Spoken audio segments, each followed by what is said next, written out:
Welcome to G Fun Facts Online.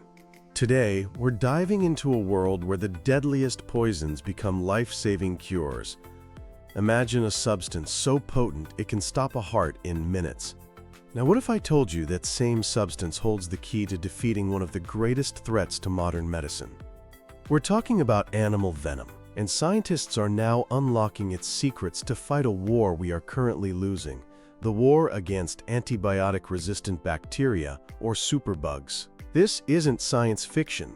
This is the cutting edge of pharmacology, where nature's most dangerous chemical cocktails are being repurposed to save human lives. The problem we're facing is immense. You've probably heard the term superbugs.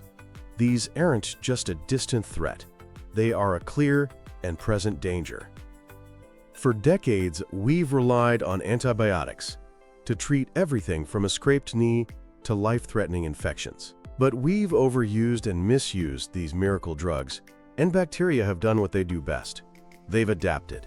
They've evolved to resist our best medicines. Strains of bacteria, viruses, and fungi are emerging that simply shrug off treatments that used to be effective. This is called antimicrobial resistance, or AMR, and it's a global health emergency. Drug-resistant infections are already responsible for millions of deaths every single year. The pipeline for new antibiotics has slowed to a trickle, leaving us vulnerable. Without new weapons in our arsenal, common surgeries could become life-threatening, and simple infections could once again be a death sentence. This dire situation has forced scientists to look for solutions in the most unlikely of places. So, where do you turn when your trusted medicines fail? You turn to nature's most experienced assassins. The idea of using venom in medicine might sound radical, but it's actually an ancient practice. As far back as 380 BC in ancient Greece, venom was used to create antidotes. The Roman Empire used it in treatments for diseases like smallpox and leprosy. In Ayurvedic medicine, snake venom was prescribed for arthritis. For centuries, a popular cure-all remedy known as theriac, which often contained ground-up venomous snakes, was a staple in medicine chests. But the modern era of venom-based drug discovery really kicked off in the late 19th century. The first major breakthrough was the development of anti-venom by French scientist Albert Calmet. He realized that by injecting animals with small, non-lethal doses of venom, their bodies would produce antibodies that could neutralize the poison. This neutralizing serum became the first anti-venom, a principle we still use today.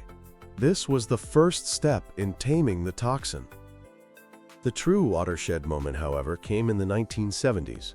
Scientists studying the venom of the Brazilian pit viper, Bothrops jataraca, noticed something fascinating. People bitten by this snake experienced a sudden dramatic drop in blood pressure.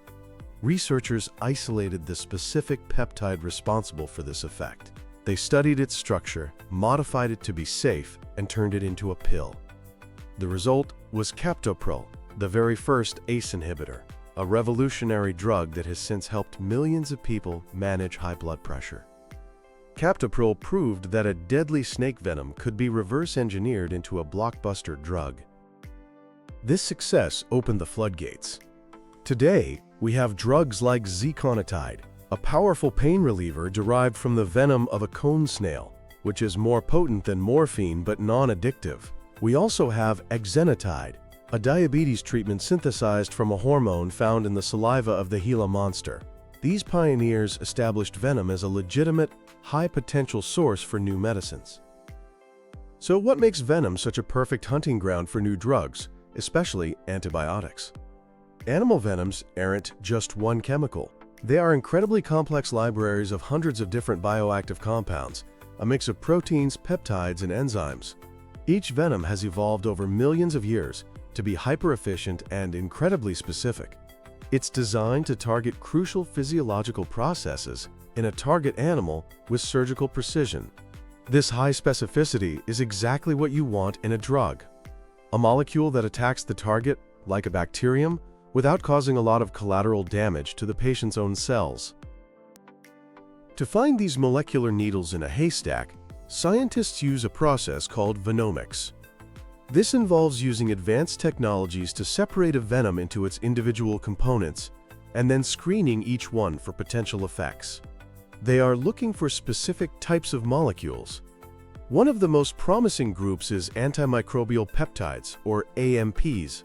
These are small proteins that are part of the venomous animal's own immune system, likely protecting their venom glands from infection. AMPs often work by literally punching holes in bacterial cell membranes, causing them to fall apart.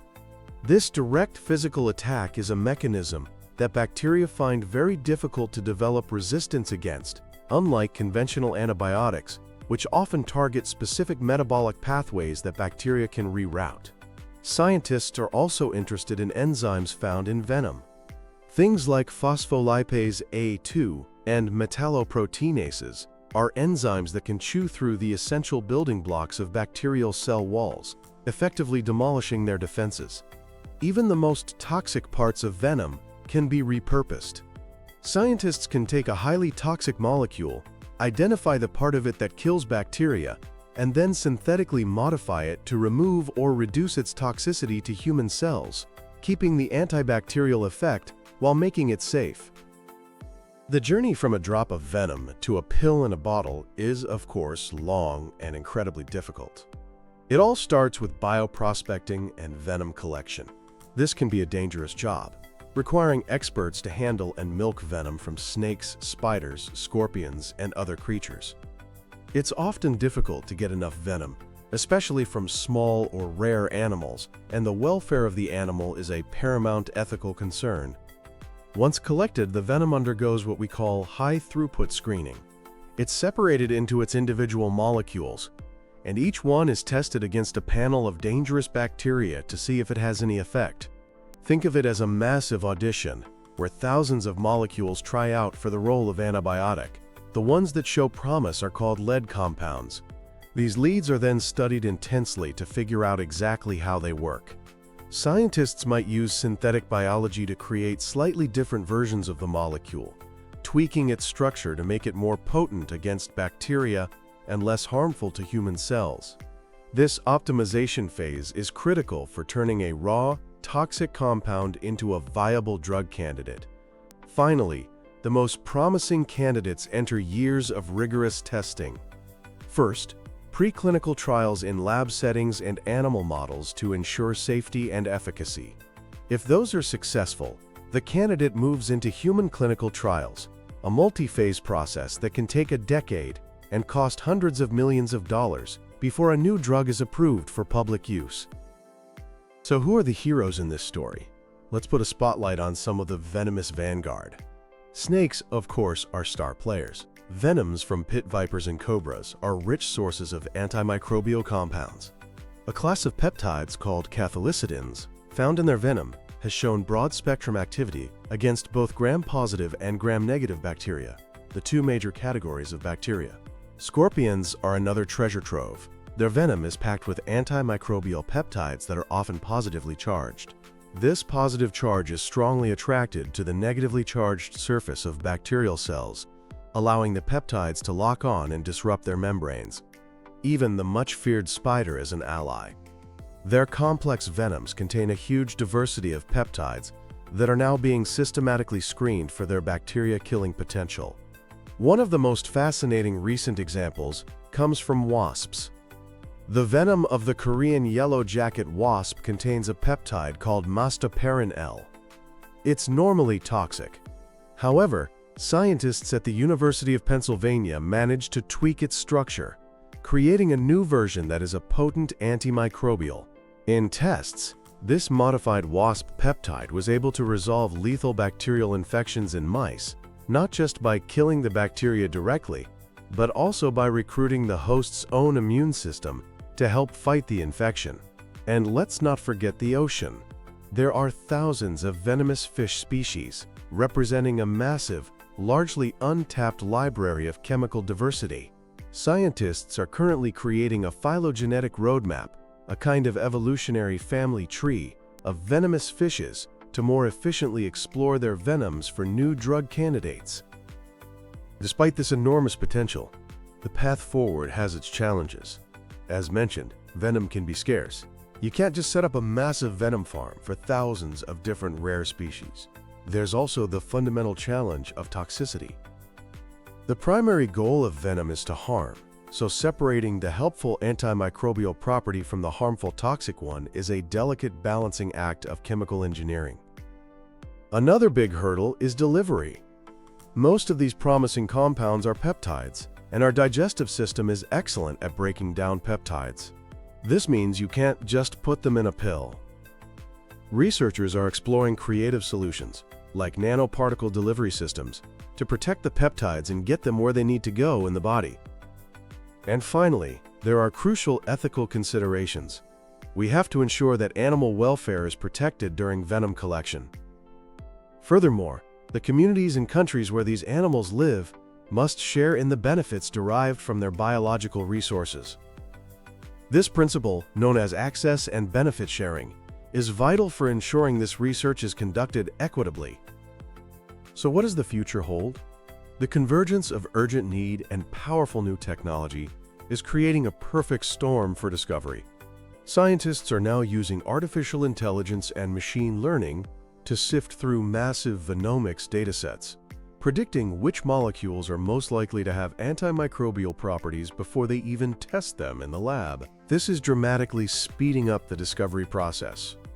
Advances in synthetic biology also mean we can produce and modify these peptides in the lab without ever touching an animal, overcoming the scarcity problem. While the road from a snake's fang to your local pharmacy is long, the promise is undeniable. By harnessing the evolutionary genius packed inside nature's deadliest weapons, we may be on the verge of a new era of medicine. The very substances we have feared for centuries as symbols of death may, in fact, hold the secret to saving countless lives, turning the tide in our war against the superbugs. Thank you for listening to Fun Facts Online.